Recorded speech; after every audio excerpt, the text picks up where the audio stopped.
എന്ത് പണിയാ കാണിച്ചേ? ബസ്സിൽ കയറാതെ ഇങ്ങനെ ബസ്സിന്റെ പിന്നാലെ ഓടിയതെന്തിനാ? ചേട്ടൻ എന്താ വട്ടാണോ?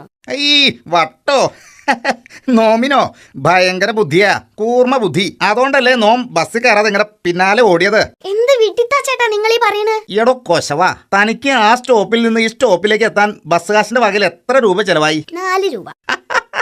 തനിക്ക് ആ സ്റ്റോപ്പിൽ നിന്ന് ഈ സ്റ്റോപ്പിൽ എത്താൻ വേണ്ടി 4 രൂപ ചെലവായി. എന്നാലേ നോമിനെ 4 രൂപ ലാഭം, 5 പൈസ ചെലവായില്ല. ഇരിക്കുന്ന ബാബുചേട്ടന്റെ അതാണ് ഈ ടാക്സി. ബാബുചേട്ടൻ ദിവസം രാവിലെ ഈ സമയത്താ വീട്ടിൽ നിന്ന് ഇതിലെ ടാക്സി സ്റ്റാൻഡിലേക്ക് പോവാ. ഓക്കെ, ബാബുചേട്ടന്റെ ടാക്സി ഇവിടെ എത്തുമ്പോ നമ്പൂരി ചേട്ടൻ ഈ ടാക്സിയുടെ പിന്നാലെ അടുത്ത സ്റ്റോപ്പ് വരെ ഓടണം. ഓ ആയിക്കോട്ടെ. ബസിന്റെ പിന്നാലെ ഓടിയ 4 രൂപയല്ലേ ലാഭിക്കാനാവൂ. ടാക്സിയുടെ പിന്നാലെ ഓടിയാലേ മിനിമം 100 രൂപയെങ്കിലും ലാഭിക്കാം.